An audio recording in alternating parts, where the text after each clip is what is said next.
Salom, aziz tomoshabinlar. Bugun biz hammamiz uchun, ayniqsa hurmatli pensionerlarimiz uchun juda muhim, hatto aytish mumkinki, hayotiy ahamiyatga ega bo'lgan mavzuni muhokama qilamiz. Bugundan boshlab mamlakatimizda pensionerlar hayotiga bevosita ta'sir qiluvchi qator jiddiy o'zgarishlar kuchga kirdi. Bu shunchaki kichik tuzatishlar emas, balki sizning oylik to'lovlaringizga, farovonligingizga va hatto kelajakdagi rejalaringizga ta'sir qiladigan global yangiliklardir. Agar siz hali ham nafaqangizni tekshirmagan bo'lsangiz yoki bu o'zgarishlar sizga tegishli emas deb o'ylayotgan bo'lsangiz, demak siz juda katta xatoga yo'l qo'yishingiz mumkin. Bu ma'lumot har bir nafaqa oluvchi uchun g'oyat darajada muhim.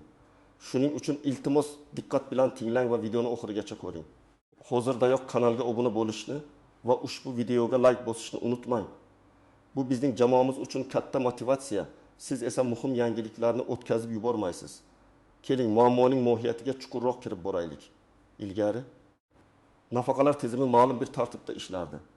Masalan, nafaqalar odatda yilda bir marta, odatda sentyabr yoki yanvardan boshlab inflyatsiya darajasini inobatga olgan holda indeksatsiyalanar edi. Bu degani sizning nafaqangiz har yili ozgina oshirilardi, lekin bu o'sish ko'pincha hayotning qimmatlashishiga to'liq mos kelmasdi. Muayyan turdagi imtiyozlar va qo'shimcha to'lovlar ham mavjud edi. Ammo ular juda tor doiradagi shaxslarga berilar va ularni olish uchun ko'pincha murakkab byurokratik jarayonlardan o'tish talab qilinardi. Pensiya miqdorini hisoblash usullari ham yillar davomida ancha barqaror edi. Asosan ish staji va ish haqi miqdoriga bog'liq bo'lardi. Raqamli xizmatlar ham endi rivojlanayotgan edi. Ya'ni ko'pchilik pensionerlar o'z nafaqa ma'lumotlarini bilish uchun shaxsan pensiya jamg'armasi bo'limlariga yoki banklarga borishga majbur bo'lishardi. Ammo bugundan boshlab vaziyat tubdan o'zgardi. Hukumat ijtimoiy himoyani kuchaytirish va fuqarolarning, xususan pensionerlarning turmush darajasini yaxshilash maqsadida bir qator muhim qarorlar qabul qildi. Bu o'zgarishlar nafaqalar hisoblash, ularni to'lash va hatto olish tartibida yangiliklarni joriy etadi.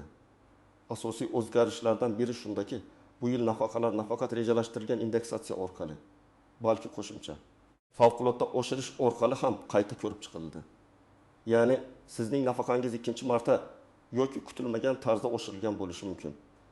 Bundan tashqari ayrim toifadagi pensionerlar uchun, masalan, yolg'iz yashovchi yoki jiddiy nogironligi bo'lgan shaxslar uchun mutlaqo yangi ijtimoiy qo'llab-quvvatlash mexanizmlari joriy etildi. Ish stajini hisoblash qoidalariga ham o'zgartirishlar kiritildi.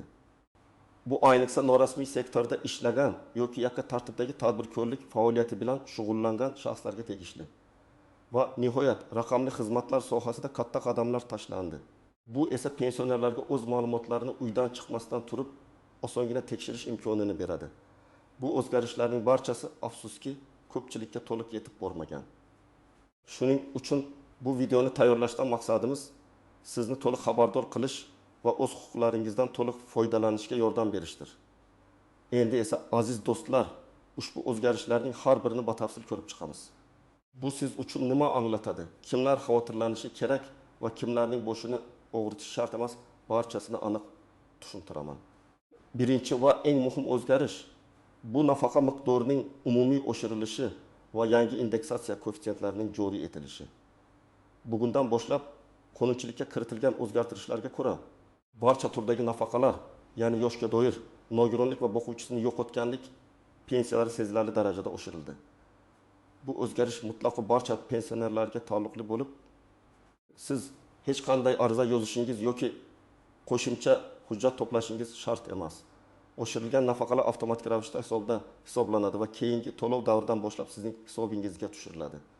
Misol uchun, ilgari minimal yoshga doir nafaqa miqdori 800 ming so'm bo'lgan bo'lsa, bugungi kundan boshlab u 900 ming so'mga ko'tarildi.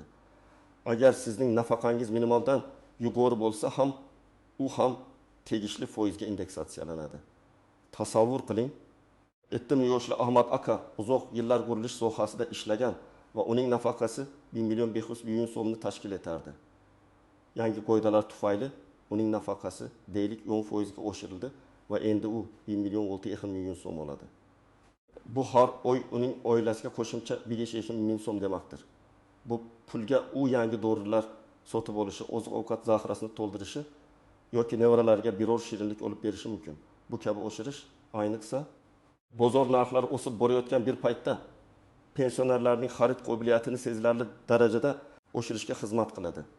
Endi sizning asosiy ehtiyojlaringizni qoplash biroz osonroq bo'ladi. Shu bois bu o'zgarish hammaga tegishli ekanligini yodda tuting va birinchi navbatda o'z hisoblaringizni tekshirib ko'ring. Ikkinchi muhim yangilik bu ma'lum bir toifadagi pensionerlar uchun yangi ijtimoiy imtiyozlar va qo'shimcha to'lovlarning joriy etilishi. Bu qoidalar hammaga tegishli emas, balki aniq belgilangan mezonlarga javob beradigan shaxslarga mo'ljallangan. Kimlar haqida gap ketyapti? Asosan yolg'iz yashovchi va ijtimoiy himoyaga muhtoj pensionerlar, shuningdek nogironligi borligi sababli doimiy parvarishga muhtoj bo'lgan shaxslarga. Bu to'lovlar ularning moddiy ahvolini yaxshilash va hayot sifatini oshirishga qaratilgan. Misol uchun 78 yoshli holida bu yolg'iz yashaydi. Farzandlari uzoqda, uning yagona daromadi pensiya. Ilgari u faqat asosiy nafaqasini olardi. Endi esa bugundan boshlab kuchga kirgan yangi qonunga asosan u yolg'iz yashovchi pensioner maqomiga kiradi va har oy o'z nafaqasiga qo'shimcha ravishda 1000 so'm ijtimoiy nafaqa olish huquqiga ega bo'ldi. Bu qo'shimcha mablag' unga kommunal to'lovlarni to'lashda, uyga kirib chiqishga yordam beruvchi ijtimoiy xizmatlar uchun to'lashda yoki kutilmagan tibbiy xarajatlarni qoplashda katta yordam beradi. Yoki 65 yoshli Murod aka jismoniy nogironligi tufayli doimiy parvarishga muhtoj. Uning nafaqasi bor, ammo parvarish xizmatlari va maxsus dori-darmonlar uchun qo'shimcha mablag' kerak edi. Yangi qonun unga har oyda 200 ming so'm miqdorida nogironligi bo'lgan shaxslarni parvarishlash uchun yordam olish imkoniyatini berdi. Bu uning hayotini ancha yengillashtiradi.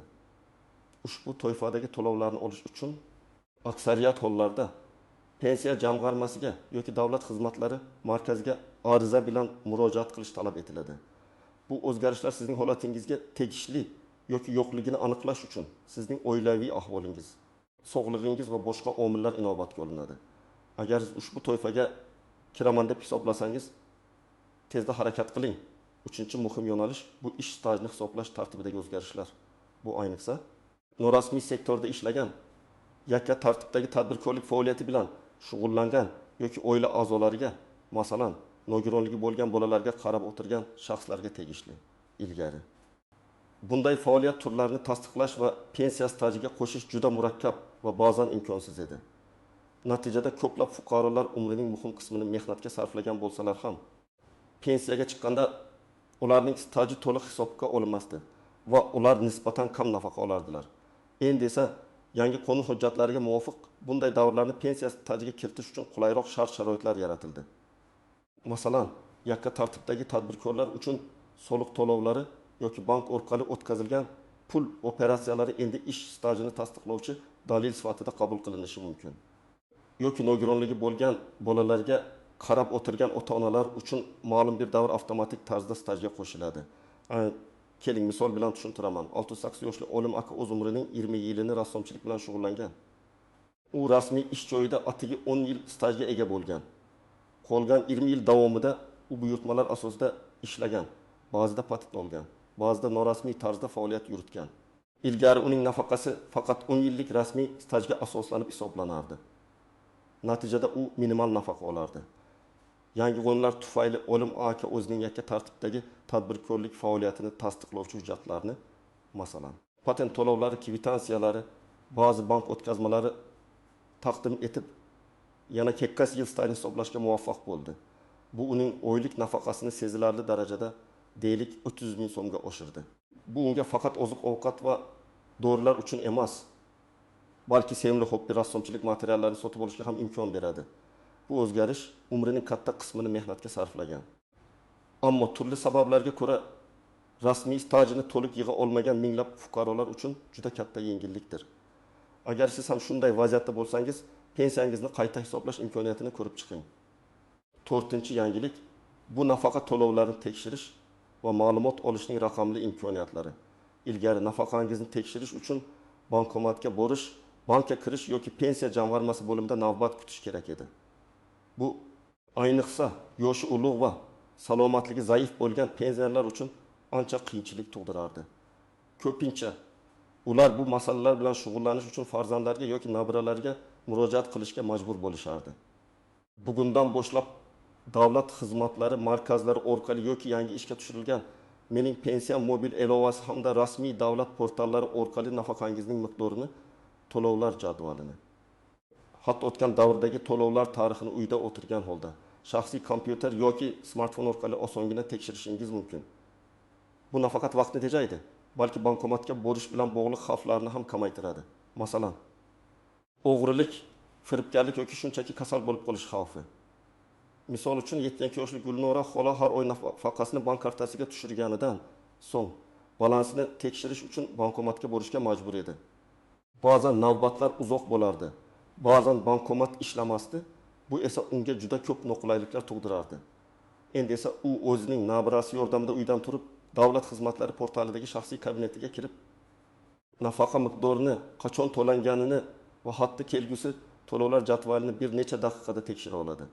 Agar u savol tug'ilsa, portal orqali pensiya jamg'armasiga elektron murojaat ham yuborishi mumkin. Bu pensionerlarning mustaqilligini oshiradi va ularga o'z moliyaviy ahvolini yanada samaraliroq nazorat qilish imkonini beradi. Bu yangilik ayniqsa texnologiyadan foydalanishni biladigan pensionerlar yoki ularning yaqinlari uchun juda foydali. Aziz do'stlar, bu o'zgarishlar faqatgina umumiy qoidalar bo'lib ko'rinishi mumkin.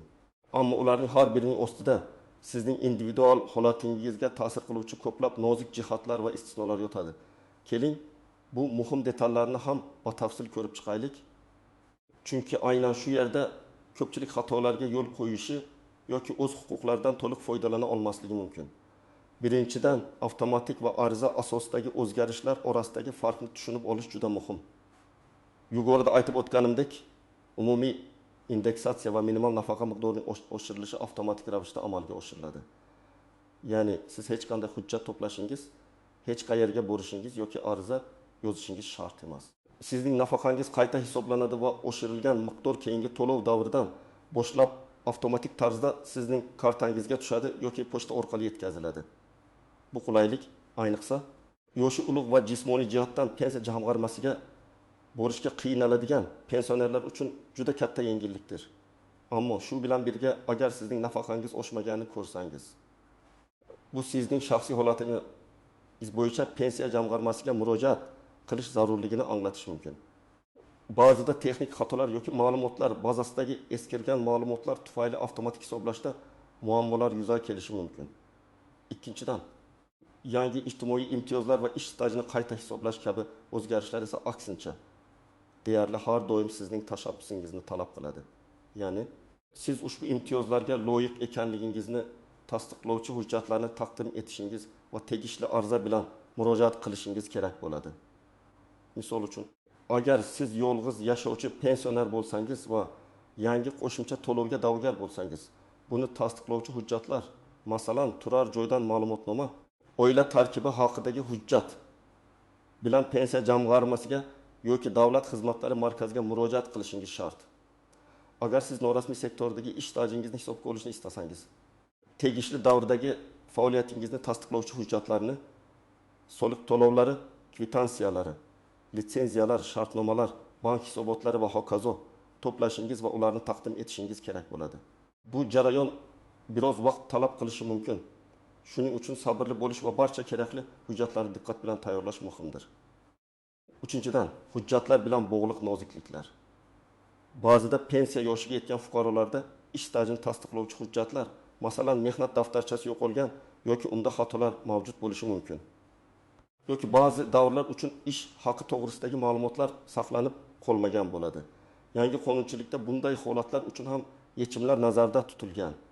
Masalan, guvohlarning ko'rsatmalari, arxiv ma'lumotlari, hatto sud qarorlari ham ish stajini tasdiqlovchi hujjat sifatida qabul qilinishi mumkin.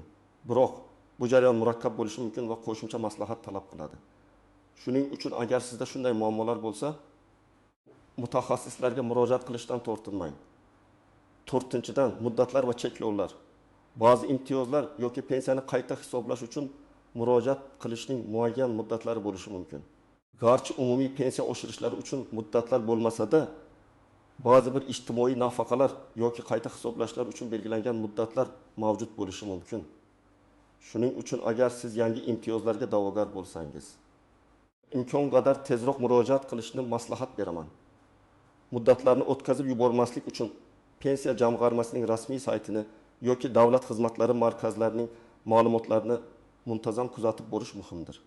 Ba'zi hollarda agar siz muddatni uzrli sabablar bilan o'tkazib yuborsangiz, sud orqali muddatni tiklash imkoniyati ham bo'lishi mumkin. Ammo bu har doim ham oson kechmaydi. 5-dan ko'pchilik yo'l qo'yadigan keng tarqalgan xatolar. Eng asosiy xatolardan biri bu ma'lumotni tekshirmaslik yoki boshqalarning gap so'zlariga ishonib qolish.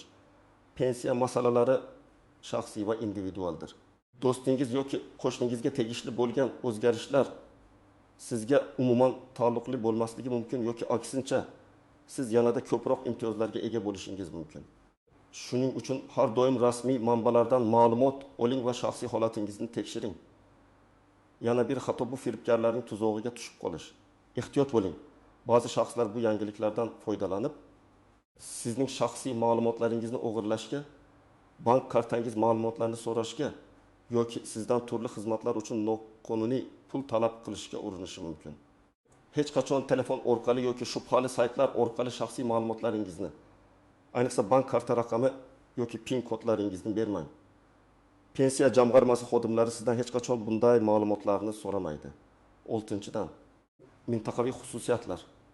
Garchi pensiya qonunchiligi butun mamlakat bo'ylab yagona bo'lsa-da, ba'zi mahalliy hokimiyatlar yoki xayriya fondlari tomonidan pensionerlar uchun qo'shimcha yordam dasturlari joriy etilishi mumkin. Bu dasturlar odatda mahalliy byudjet hisobidan moliyalashtiriladi va ma'lum bir hududda yashovchi pensionerlarga mo'ljallangan bo'ladi. Shu sababli siz yashaydigan tuman yoki shahar hokimiyati huzuridagi ijtimoiy himoya bo'limlariga murojaat qilib, qo'shimcha imtiyozlar haqida ma'lumot olishingiz mumkin. Ba'zan bu moddiy yordam, ba'zan esa tibbiy yoki ijtimoiy xizmatlar shaklida bo'lishi mumkin. Xulosa qilib aytganda, bu o'zgarishlar katta imkoniyatlar yaratadi. Ammo ulardan to'liq foydalanish uchun siz faol bo'lishingiz va o'zingizning huquqlaringizni bilishingiz kerak. Hech qanday ma'lumotni e'tiborsiz qoldirmang va shubhalangan holatlarda doimo rasmiy manbalarga murojaat qiling. Bu sizning moliyaviy farovonligingiz va xotirjamligingiz uchun juda muhimdir. Endi esa ushbu yangiliklardan maksimal darajada foydalanish uchun aniq amaliy qadamlar haqida gaplashamiz. Siz nima qilishingiz kerak? Qayerga borish kerak? Qanday hujjatlar kerak? Barchasini tushuntiraman. Birinchi qadam, o'z nafaqangizni tekshiring. Bu eng asosiy harakat. Agar sizning nafaqangiz avtomatik tarzda oshirilgan bo'lsa, siz buni tekshirishingiz kerak. Buning bir necha yo'li bor. Bir bankomat orqali bank kartangizni bankomatga solib balansini tekshiring. Agar nafaqa miqdori oshgan bo'lsa, siz buni shu yerdan ko'rasiz. 2. Bank ilovasi yoki SMS xabarnoma orqali. Agar sizning mobil banking xizmatlaringiz ulangan bo'lsa, telefoningizdagi bank ilovasi orqali balansni tekshirishingiz yoki SMS xabarnomalar orqali kirim-chiqimlar haqida ma'lumot olishingiz mumkin. 3. Davlat xizmatlari portali yoki Mening pensiyam ilovasi orqali. Agar sizda internetga ulangan kompyuter yoki smartfon bo'lsa, Davlat xizmatlari markazining rasmiy portaliga my.gov.uz kirib, shaxsiy kabinetingiz orqali nafaqa ma'lumotlaringizni tekshirishingiz mumkin. Yoki Mening pensiyam mobil ilovasini yuklab olib, undan foydalaning. Bu eng zamonaviy va qulay usul. 4. Pensiya jamg'armasi bo'limi orqali. Agar yuqoridagi usullar sizga noqulay bo'lsa, yashash joyingizdagi pensiya jamg'armasi bo'limiga shaxsan murojaat qilib, ma'lumot olishingiz mumkin. Pasportingizni o'zingiz bilan olishni unutmang. 2-qadam. Yangi imtiyozlar va qo'shimcha to'lovlar uchun o'z imkoniyatlaringizni aniqlang. Yuqorida aytib o'tganimizdek, ba'zi o'zgarishlar aniq toifadagi fuqarolarga qaratilgan. Siz yolg'iz yashaysizmi? Nogironligi bo'lgan qarindoshingizga qarayapsizmi? Oilaviy daromadingiz ma'lum bir chegaradan pastmi? Agar bu savollarga javobingiz ha bo'lsa, demak sizda qo'shimcha imtiyozlarga da'vogarlik qilish imkoniyati bor. Bu mezonlarni pensiya jamg'armasining rasmiy saytida yoki davlat xizmatlari markazlarida aniqlashtirishingiz mumkin. Qo'shimcha ravishda mahalladagi ijtimoiy himoya xodimlari ham sizga bu borada ma'lumot berishi mumkin. 3-qadam. Kerakli hujjatlarni to'plang. Agar siz yangi imtiyozga yoki pensiyani qayta hisoblashga da'vogar bo'lsangiz, tegishli hujjatlarni tayyorlash juda muhim. Umumiy qilib aytganda, sizga quyidagilar kerak bo'lishi mumkin. Pasport yoki shaxsni tasdiqlovchi boshqa hujjat, pensiya guvohnomasi, mehnat daftarchasi, agar ish staji bilan bog'liq masalalar bo'lsa. ish haqi to'g'risidagi ma'lumotnomalar. Agar hisoblashda ish haqi miqdori muhim bo'lsa, oilaviy tarkib haqidagi ma'lumotnoma yolg'iz yashovchilar uchun. Nogironlik haqidagi tibbiy xulosa. Agar nogironlik bilan bog'liq imtiyozlar bo'lsa, boshqa maxsus hujjatlar. Masalan, yakka tartibdagi tadbirkorlikni tasdiqlovchi litsenziya, patent to'lovlari, kvitansiyalari va hokazo. Barcha hujjatlarning asl nusxalari va ularning nusxalari ham bo'lishi tavsiya etiladi. Ba'zi hollarda sizdan hujjatlarning notarial tasdiqlangan nusxalari talab qilinishi mumkin. Shuning uchun hujjatlarni to'plashni boshlashdan oldin pensiya jamg'armasi xodimlari bilan bog'lanib, aniq ro'yxatni so'rab olishingiz maqsadga muvofiq. 4-qadam qayerga murojaat qilish kerak? Hujjatlaringizni to'plaganingizdan so'ng siz quyidagi muassasalarga murojaat qilishingiz mumkin. O'zbekiston Respublikasi Pensiya jamg'armasining hududiy bo'limlari bu asosiy joy. Siz yashash joyingizdagi bo'limga borishingiz va ariza yozishingiz, hujjatlaringizni topshirishingiz mumkin. U yerda mutaxassislar sizning holatingizni ko'rib chiqadilar va barcha savollaringizga javob beradilar. 2. Davlat xizmatlari markazlari DXM. Bu markazlar ko'plab davlat xizmatlarini yagona darcha tamoyili asosida taqdim etadi. Pensiya bilan bog'liq murojaatlarni DXM orqali amalga oshirish mumkin. Bu yerda navbatlar pensiya jamg'armasi bo'limlariga qaraganda kamroq bo'lishi mumkin va xizmat ko'rsatish tezroq bo'lishi ehtimoli bor.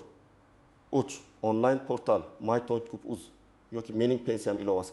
Ba'zi arizalarni, masalan, pensiyani qayta hisoblash yoki ma'lumotnoma olish uchun onlayn tarzda ham murojaat qilish imkoniyati mavjud. Ammo ba'zi murakkabroq masalalar yoki yangi imtiyozlar uchun shaxsan murojaat qilish talab qilinishi mumkin. 5-qadam. Arizani to'g'ri yozish va kuzatish. Ariza yozayotganda barcha ma'lumotlarni aniq va to'g'ri kiritganingizga ishonch hosil qiling. Agar qiyinchiliklarga duch kelsangiz, xizmat ko'rsatuvchi xodimlardan yordam so'rashdan tortinmang. Arizangizni topshirganingizdan so'ng uning ro'yxatga olinganligi haqida tasdiqlash hujjatini, masalan, kvitansiya yoki murojaat raqami olishni unutmang. Bu keyinchalik arizangizning holatini kuzatish uchun kerak bo'ladi. Murojaatingizning holatini pensiya jamg'armasining ishonch telefonlari orqali yoki davlat xizmatlari portali orqali tekshirishingiz mumkin. Bu jarayon biroz vaqt olishi mumkin. Shuning uchun sabrli bo'ling va vaqti bilan holatni tekshirib turing. Aziz tomoshabinlar, unutmangki, har qanday davlat xizmatini olishda shaxsiy ma'lumotlaringizni himoya qilish juda muhim. Hech qachon bank karta raqamingiz, PIN kodlaringiz yoki boshqa maxfiy ma'lumotlaringizni begona shaxslarga bermang. Pensiya jamg'armasi yoki davlat xizmatlari markazlari xodimlari sizdan bunday ma'lumotlarni hech qachon telefon orqali yoki elektron pochta orqali so'ramaydi. Shubhali qo'ng'iroqlar yoki xabarlarga e'tibor bermang.